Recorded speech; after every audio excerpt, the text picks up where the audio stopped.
여기 제 집인데요. 비밀번호가 안 맞네요. 혹시 무슨 일인지 아십니까? 여긴 제 집인데요? 한 달 전에 이사 왔습니다. 뭐라고요? 한 달 전에? 그럴 리가 없어요. 제 아내와 함께 전세로 살고 있었어요. 아내요? 잘 모르겠는데요. 전세입자 윤지혜 씨가 이사한다고 가고 내가 지금을 살고 있습니다. 네, 아내가 이사를 한 달 전에 했다고요? 아내가요? 그게 무슨 말입니까? 직접 보세요. 정식 계약입니다. 이미 끝난 일입니다. 말도 안 돼 도망친 거야? 내 모든 걸 가지고? 더 이상 남의 집 앞에서 소란 피우지 마세요. 여긴 이제 제 집입니다. 안녕하세요. 사연 나팔수를 찾아주셔서 너무 감사드립니다. 오늘은 젊은 사람이 해외 출장을 다녀왔는데 그 사이에 아내와 집과 자신의 계좌에 있던 모든 돈들이 깜쪽같이 사라지고 폭망하는 사연을 전합니다. 사연 전하기 전에 먼저 구독과 알림, 좋아요 클릭해 주시면 너무 감사하겠습니다. 그럼 사연을 시작하겠습니다. 서울 강남의 고층 아파트. 창밖으로는 도심의 화려한 불빛이 반짝이고 있었습니다. 늦은 밤, 박진우 35세는 소파에 앉아 노트북을 두드리고 있었습니다. 눈앞에는 해외 출장과 관련된 계약서와 서류가 가득했지만 집중이 잘 되지 않았습니다. 내일부터 3주간 해외 출장을 가야 하는데 머릿속이 복잡해진 그는 한숨을 내쉬며 노트북을 덮었습니다. 그 순간 부엌에서 요리를 하던 아내 윤지혜 33세가 따뜻한 미소를 지으며 다가왔습니다. 진우 씨, 오늘은 일찍 주무셔야죠. 내일 새벽 비행기라면서요? 진우는 피곤한 얼굴로 웃으며 고개를 끄덕였습니다. 그러려고 했지. 그런데 오늘따라 당신이 더 예쁘네요. 농담 섞인 말투였지만 윤지혜는 조용히 그의 옆에 앉아 가볍게 어깨에 기대었습니다. 출장 다녀오시면 우리 여행 갈까요? 여행이요? 네, 그동안 바쁘셔서 저랑 제대로 된 여행 한번 못 가셨잖아요. 진우는 잠시 고민하다가 고개를 끄덕였습니다. 좋아요. 바닷가라도 가볼까요? 응, 나도 그러고 싶어요. 윤지혜는 짧게 대답하며 눈을 피했습니다. 그녀가 평소보다 다정한 것이 신경 쓰였지만 진우는 출장 준비로 바빠서 깊이 생각하지 않았습니다. 그는 다시 가방을 정리하며 머릿속으로 출장 일정을 정리하기 시작했습니다. 그러나 그는 몰랐습니다. 이 순간이 아내가 마지막으로 보이는 애정 표현이 될 것이라는 것을. 밤이 깊어지고 두 사람은 침실로 들어갔습니다. 진우는 출장 가방을 마지막으로 점검하며 체크리스트를 하나하나 확인했습니다. 그런데 문득 침대에 앉아 휴대폰을 만지작거리는 아내가 눈에 띄었습니다. 그녀는 계속해서 메시지를 주고받으며 이따금씩 눈썹을 찌푸리거나 깊은 한숨을 쉬고 있었습니다. 왜 저렇게 초조해 보이지? 진우는 직감적으로 이상함을 느꼈지만 출장 전날이라 괜한 의심을 하고 싶지 않았습니다. 무슨 일이에요? 누구랑 그렇게 연락하세요? 윤지혜는 깜짝 놀란 듯 화면을 급히 닫으며 어색한 미소를 지었습니다. 응? 아, 그냥 언니랑 얘기하고 있었어요. 그래요? 진우는 고개를 끄덕이며 대수롭지 않게 넘겼습니다. 알았어요. 얼른 주무세요. 내일 새벽에 출발해야 하니까요. 윤지혜는 조용히 남편을 바라보았습니다.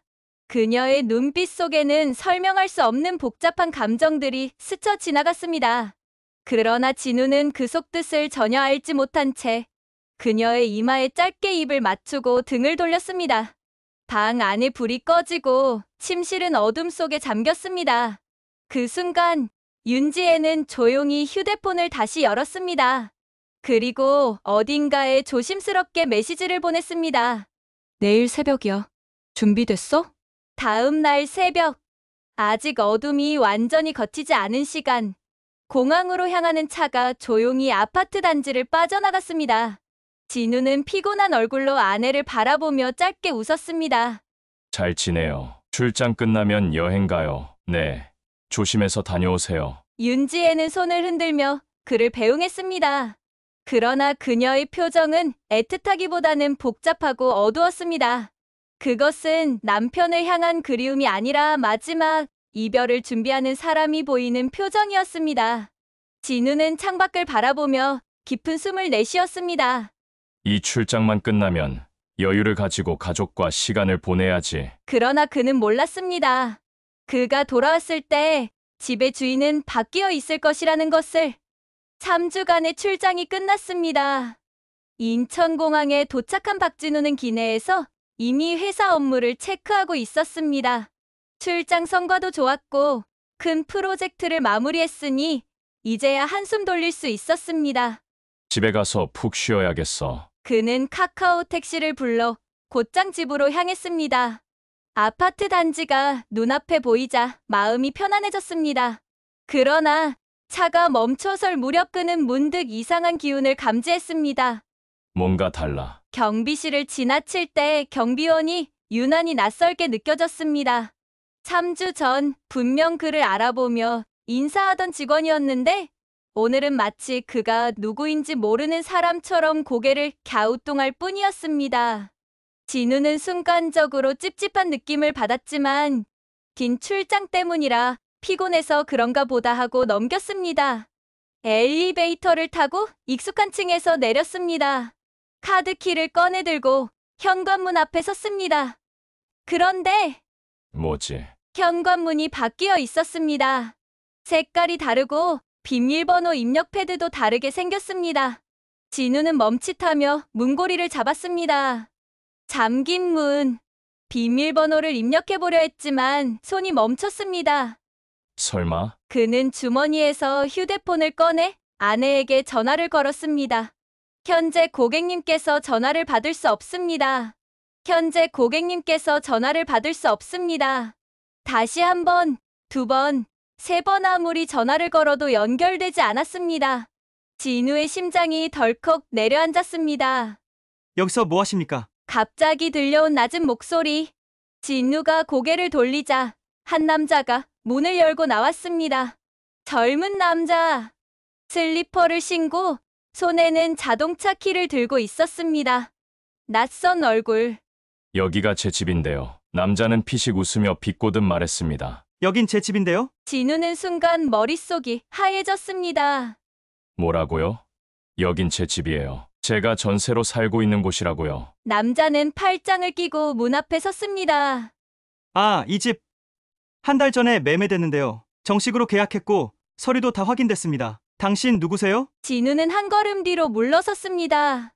한 달 전에 매매? 그때서야 이해가 되었습니다. 아내가 이 집 주인에게 이사를 간다고 말하고 전세 보증금을 가지고 갔다는 것이었습니다. 믿을 수 없었습니다. 진우는 급히 은행 앱을 열었습니다. 잔액 0원, 공동 계좌에 있던 돈도, 비상금으로 남겨둔 돈도, 주식 계좌까지 모든 것이 인출된 상태였습니다. 그제야 깨달았습니다. 아내는 출장 간 사이에 전세 보증금 4억을 인출하고 남편의 모든 돈을 빼돌린 후 완벽하게 사라진 것이었습니다. 진우는 핸드폰을 손에 꼭 쥐었습니다. 심장이 미친 듯이 뛰었습니다. 도망간 거야? 아내가 나를 버리고 도망간 거야? 진우는 급히 경찰서로 뛰어갔습니다. 그리고 아내가 실종되었다고 신고하였습니다. 제 아내가 사라졌습니다. 모든 재산을 빼가고 사라졌어요. 실종 신고를 해야 합니다. 짐을 정리하고 사라졌다면 실종이 아닙니다. 자발적으로 떠난 경우 수사 대상이 아닙니다. 진우는 당황하며 소리쳤습니다. 그럼 경찰이 아무것도 할 수 없다는 건가요? 일단 가출 신고는 접수할 수 있습니다. 하지만 단순 가출로 판단될 경우 수사가 어렵습니다. 진우는 넋이 나간 채로 경찰서 벤치에 앉아 있었지만 마치 낯선 공간에 던져진 느낌이었습니다. 법도 나를 보호해주지 못하는구나. 그날 밤 진우는 갈 곳이 없었습니다. 모텔을 잡아 하루를 보냈지만 한순간에 모든 것을 잃었다는 현실이 그를 집어삼켰습니다. 창밖을 바라보며 그는 조용히 혼잣말을 했습니다. 대체 왜? 도대체 왜 무엇 때문에 이런 일이 나에게 생긴 거야? 그러나 그는 아직 몰랐습니다. 그녀가 단순히 도망친 것이 아니라 자신이 사랑하는 남자와 아이를 데리고 떠났다는 사실을, 더 충격적인 부분이 남아있다는 것을, 그리고 자신이 점점 나락으로 떨어질 것을 아직은 모르고 있었던 것입니다. 진우는 가만히 있을 수 없었습니다. 경찰도 도와줄 수 없고 법도 무력했지만 그는 직접 아내의 행방을 추적하기로 결심했습니다. 혹시 지혜에게 연락 온 거 없어요? 아내가 사라졌어요. 무슨 일인지 알고 계세요? 아내의 친정, 아내의 친구들, 그녀와 가까웠던 모든 사람들, 그는 연락할 수 있는 모든 사람에게 전화를 걸고 직접 찾아다녔습니다. 그러나 모두가 같은 말만 반복할 뿐이었습니다. 저도 몰라요. 갑자기 연락이 끊겼어요. 지혜가 도망쳤다면서요? 정말 무슨 일인지 몰라요. 모두가 아내의 행방을 모른다고 했습니다. 아무도 명확한 정보를 주지 않았습니다. 하지만 그중 한 사람이 망설이다가 조심스럽게 입을 열었습니다. 진호 씨, 사실 지혜한테 숨겨진 아이가 있었어요. 진우의 심장이 순간 멈췄습니다. 숨이 턱 막히고 머릿속이 새하얘졌습니다. 뭐라고요? 지혜는 결혼 전에 다른 남자와 사이에서 아이를 낳았어요. 진우는 말이 나오지 않았습니다. 귀가 멍해지고 머리가 하얘졌습니다. 아이가 있었는데 혼자 키울 수 없어서 언니가 대신 키우고 있었어요. 근데 지혜 언니도 힘들었는지 얼마 전부터 계속 이제 아이를 직접 키워야 하지 않겠냐고 압박했어요. 진우는 손을 떨며 물었습니다. 그 아이의 아빠는 누구입니까? 지인은 한숨을 내쉬며 대답했습니다. 강도훈이라는 사람이에요. 아마 이름은 들어보셨을지도 모르겠네요. 강도훈. 그 이름은 처음 듣는 이름이었습니다. 그러나 이어지는 설명을 듣는 순간 그는 자신의 모든 감각이 무너지는 듯한 충격을 받았습니다. 강도훈은 과거에 사기랑 폭력 사건으로 감옥에 갔어요. 지혜가 임신했을 때 이미 재판 중이었고 결국 2년 넘게 복역했죠. 진우는 무거운 숨을 내쉬었습니다. 아내가 그런 과거를 숨기고 있었던 것입니까? 그럼 그 사람이 지금 어디 있습니까? 출소했어요. 얼마 전에. 진우의 손이 주먹을 쥐었습니다. 출소하자마자 지혜한테 다시 연락했어요. 아마 그때부터 지혜가 마음이 흔들린 거 아닐까요? 진우는 침을 삼켰습니다. 아내는 남편을 버리고 전과자와 함께 도망친 것이었습니다. 그리고 아이까지 데리고 떠났습니다. 진우는 아내의 언니를 직접 찾아갔습니다. 언니, 지혜 어디 갔어요? 그러나 돌아온 대답은 단호했습니다. 나도 몰라. 아니, 모른다니요? 아이를 맡겼던 사람이잖아요. 그럼 도망가기 전에 연락이라도 하지 않았어요? 아내의 언니는 입술을 깨물며 말했습니다. 사실 나도 몰랐어요. 그 사람이 갑자기 찾아와서 아이를 데려갔다고요. 진우는 벽을 주먹으로 내리쳤습니다. 아니, 그게 말이 됩니까? 나도 어쩔 수 없었어. 지혜가 나한테 연락해서 아이를 직접 키우기로 했다면서 애를 데려갔다고. 진우는 머리를 감쌌습니다. 모든 퍼즐이 맞춰졌습니다. 아내는 강도훈과 다시 만나기로 했고 그 남자와 함께 아이를 키우기로 결정한 것입니다. 그리고 도망치기 위해 남편의 모든 돈을 빼돌린 것이었습니다. 진우는 현실을 받아들이기 어려웠습니다. 난 아내를 믿었고 사랑했는데 하지만 그녀는 내 인생을 완전히 망가뜨리고 떠나버렸어. 그 순간 그는 깨달았습니다. 자신이 이제 어디에도 속하지 않는다는 것을. 집도 돈도 그리고 아내도 사라졌다. 그는 혼자였다. 진우는 출국관리소를 찾았습니다. 경찰이 수사를 해주지 않는다면 스스로 알아낼 수밖에 없었습니다. 조회 결과 해당 인물 윤지혜은 지난달 필리핀으로 출국했습니다. 필리핀. 그렇습니다. 아내는 전과자와 함께 필리핀으로 도망간 것입니다. 진우는 하늘을 올려다보았습니다. 그의 안에서 깊은 분노가 끓어올랐습니다. 내가 날 이렇게 버렸으니 나는 끝까지 너를 쫓아가겠다. 그는 핸드폰을 꺼내 국제 사기 사건에 대해 신고를 시작했습니다. 진우는 자신의 집 관할 경찰서 바로 옆에 있는 행정사를 찾아갔습니다. 그리고 그곳에서 아내를 상대로 고소장을 작성하였습니다. 그리고 고소장을 들고 다시 경찰서를 찾아갔습니다. 이제는 실종 신고가 아니라 사기죄로 정식 고소하기 위해서였습니다. 제 아내가 저를 속이고 모든 돈을 빼돌려 도망쳤습니다. 사기죄로 고소하고 싶습니다. 배우자 간의 재산 범죄는 친족상돌의 조항이 적용됩니다. 부부 사이에서 일어난 사기죄는 처벌이 어렵습니다. 무슨 말씀이십니까? 저는 완전히 재산을 잃었고 제 아내는 다른 남자와 함께 도망쳤습니다. 그런데도 처벌이 안 된다고요? 죄송합니다. 법적으로 부부 사이에서 벌어진 재산 범죄는 형사 처벌 대상에서 제외됩니다. 진우는 또 다시 좌절했습니다. 이토록 황당무계한 일을 당하고도 법이, 국가가 나를 위해 해줄 수 있는 것이 아무것도 없다는 것에 너무나 큰 실망을 받았습니다. 이제 그는 어떻게 해야 할지 몰랐습니다. 법도 나를 보호해주지 못하는구나. 그러나 그는 포기할 생각이 없었습니다. 그래, 경찰이 못 잡으면 내가 직접 찾아가겠다. 윤지혜와 강도훈은 필리핀으로 도주했습니다.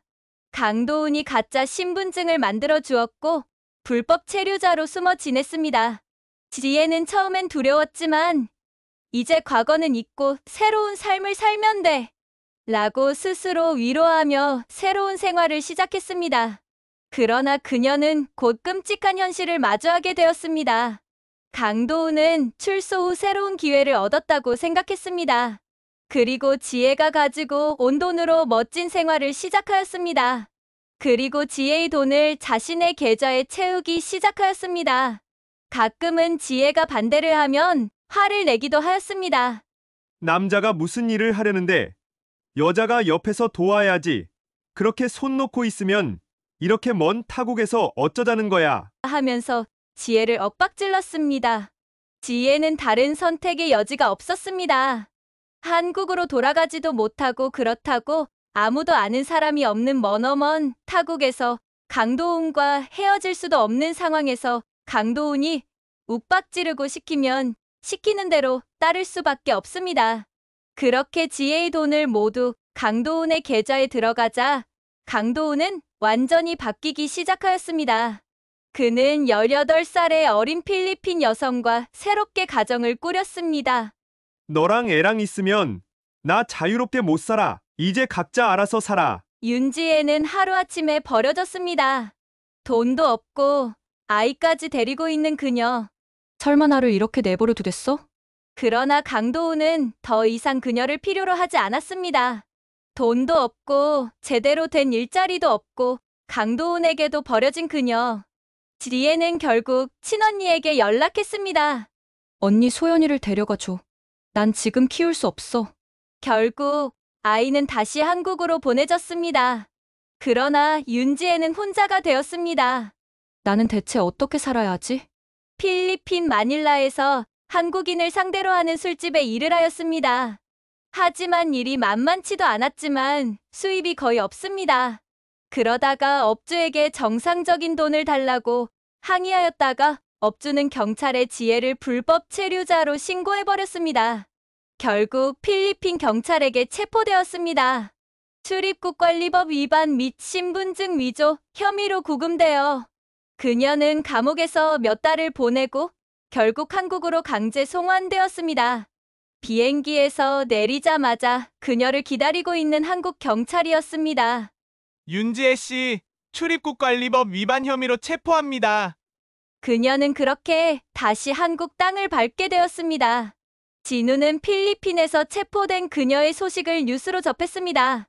그러나 그는 어떤 감정도 느끼지 않았습니다. 그래, 그게 내가 선택한 삶이야. 그는 더 이상 과거에 연연하지 않기로 했습니다. 그는 이제 완전히 새로운 삶을 살고 있었습니다. 모든 것을 잃은 박진우. 그는 단 하루 만에 거리로 내몰렸습니다. 집도, 돈도, 가족도 아무것도 남지 않았다. 처음엔 모텔에서 며칠을 지냈습니다. 그러나 돈이 점점 바닥을 드러냈습니다. 결국 그는 좁고 습한 고시원 방을 얻었습니다. 창문도 없는 작은 방. 벽지는 곰팡이가 피어 있었고 곰팡이 냄새가 진동했습니다. 그는 처음으로 바닥까지 내려왔다는 걸 실감했습니다. 여러분, 이때 진우 씨에게 힘 좀 내시라고 구독 한번 꾹 눌러주세요. 그럼 진우 씨가 여러분들의 성원 덕에 힘을 낼 거예요. 내 인생이 이렇게 끝나는 건가? 그러나 그는 포기할 수 없었습니다. 여기서 무너지지 않는다. 독자님들의 성원도 있는데 나는 다시 일어서야 한다. 하는 생각으로 굳은 결심을 하게 되었습니다. 과거 대기업 해외 영업팀 과장이었던 그. 하지만 모든 걸 잃은 그는 새로운 출발이 필요했습니다. 난 머리가 좋고 공부를 잘했던 사람이야. 다시 처음부터 배워서라도 성공할 수 있어. 그는 밤낮 없이 부동산과 금융을 공부하기 시작했습니다. 인터넷 강의를 듣고 무료 세미나를 찾아다녔습니다. 몇 개월 후 그는 자신감이 생겼습니다.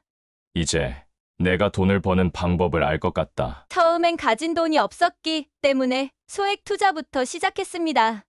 일단은 부동산 경매 물건을 뒤지기 시작하였습니다. 자신이 가진 돈은 정말 적은 돈이었습니다. 하지만 아직은 금융권에 신용은 살아있어 이를 이용하였습니다. 학원과 주변의 아주 허름한 주택을 경매로 아주 싼 가격으로 낙찰받았습니다. 그것을 자신이 직접 깨끗하게 수리하고 전세를 낀 월세를 내놓았습니다.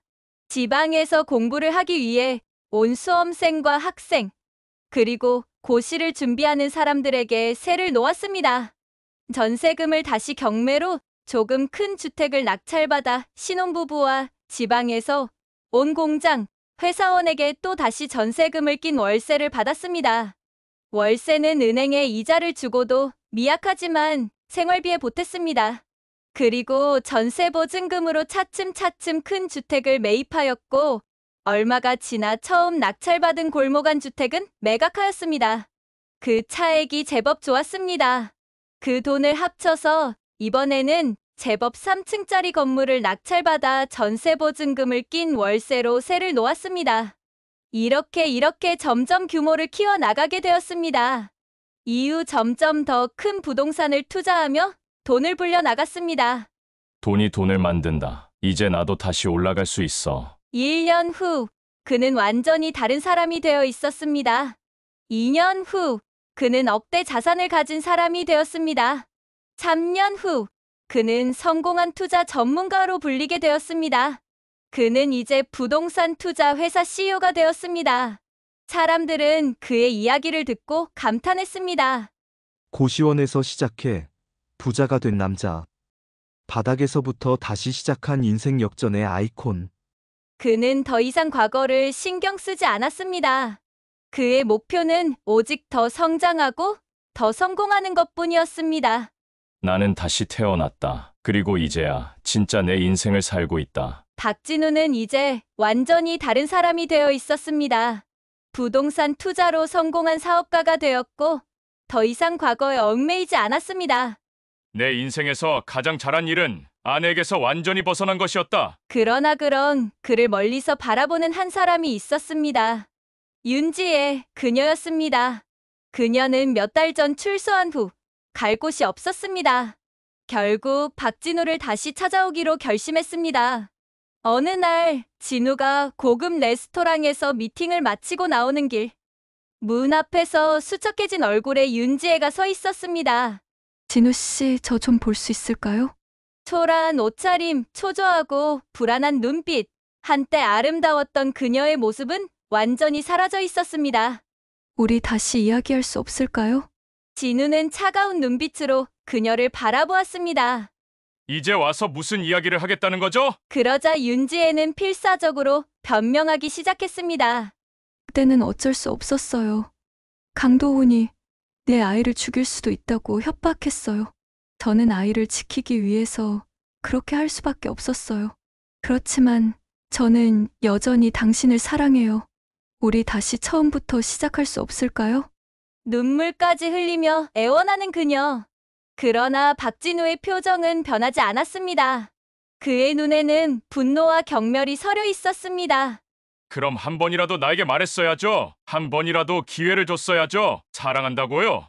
사랑하는 사람을 그렇게 버리고 가는 겁니까? 윤지혜는 필사적으로 그의 손을 붙잡으려 했습니다. 진우 씨, 제발 한 번만 더 기회를 주세요. 그러나 박진우는 단호하게 손을 뿌리쳤습니다. 내 인생은 내가 만든 거야. 내가 선택한 대가를 치르는 것뿐이야. 이제 내 눈앞에서 사라져. 윤지혜는 끝까지 매달렸지만 진우는 단 한 번도 뒤돌아보지 않았습니다. 윤지혜의 서서히 그리고 급속히 몰락의 길로 빠지고 있었습니다. 처음에는 식당에서 서빙을 하며 겨우 살아갔습니다. 그러나 돈이 없고 몸도 지쳐가며 점점 더 비참한 생활로 떨어졌습니다. 이렇게 살 순 없어. 다른 방법을 찾아야 해. 결국 그녀는 술집에서 도우미로 일하기 시작했습니다. 그러나 그것도 오래가지 않았습니다. 돈이 필요해. 돈이 없으면 아무것도 할 수 없어. 결국 그녀는 더욱 깊은 나락으로 떨어졌습니다. 어두운 골목 깜빡이는 네온 사인 아래에서 그녀는 끝없는 어둠 속으로 빠져들었습니다. 내가 이러려고 그랬던 건 아닌데. 그러나 이제는 아무도 그녀를 기억해주지 않았습니다. 그녀는 철저히 망가진 인생을 살게 되었습니다. 박진우 그는 그녀가 몰락을 하고 있다는 지인으로부터 소식을 들었습니다. 자신의 지인이 율락가에 놀러 갔다가 만났다는 것이었습니다. 하지만 그는 그녀에 관해서 아무 감정도 느끼지 않았습니다. 그는 그녀가 어떻게 살고 있는지 알지도 못했고 더 이상 관심도 없었습니다. 나는 이제 더 이상 과거에 얽매이지 않는다. 내가 잘 사는 것이 최고의 복수다. 그리고 그는 마지막으로 하늘을 올려다보며 미소를 지었습니다. 박진우는 이제 과거의 모든 것에서 완전히 벗어났습니다. 윤지혜가 어떻게 살고 있는지조차 알지 못했고 알고 싶지도 않았습니다. 내가 행복하게 사는 것이 최고의 복수다. 그는 자신이 만든 부동산 투자 회사의 대표가 되었고 언론에서도 그의 성공 스토리를 다루기 시작했습니다. 고시원에서 시작해 자수성가한 남자. 모든 것을 잃고 다시 일어선 역전의 아이콘. 그는 이제 모든 걸 이겨낸 강한 사람이 되었습니다. 윤지의 그녀는 더 이상 세상에 존재하지 않는 사람처럼 되어 있었습니다. 어두운 곳에서 살면서 그녀를 찾는 사람은 아무도 없었습니다. 예전에는 나도 누군가에게 사랑받았었는데. 하지만 그녀가 한 선택의 결과는 너무나도 처참했습니다. 나는 이제 어디에도 갈 곳이 없어. 그리고 그녀의 모습은 점점 세상에서 잊혀갔습니다. 진우는 이제 완전히 새로운 인생을 살고 있었습니다. 그는 더 이상 과거를 원망하지 않았습니다. 나는 과거를 이겨냈고 이제 나만의 길을 간다. 그는 성공을 위해 달렸고 과거의 아픔은 더 이상 그를 붙잡지 못했습니다. 최고의 복수는 상대가 망하는 걸 보는 것이 아니다. 내가 더 잘 사는 것이다. 그리고 그는 과거를 뒤로 한 채 새로운 미래를 향해 걸어갔습니다. 배신과 탐욕으로 도망친 사람은 결국 더 큰 배신을 당했습니다. 불법적인 방법으로 도망쳐도 법의 심판은 피할 수 없었습니다. 최고의 복수는 상대를 망하게 하는 것이 아니라 내가 더 성공하는 것입니다. 박진우는 마침내 자신의 길을 찾았고 그는 누구보다 더 당당하고 성공한 사람이 되어 있었습니다. 여러분 오늘의 사연 어떠셨나요? 좋으셨다면 구독과 좋아요, 알림 설정 꼭 부탁드리겠습니다. 다음에 더 재미있는 사연으로 여러분을 찾아뵙겠습니다. 감사합니다.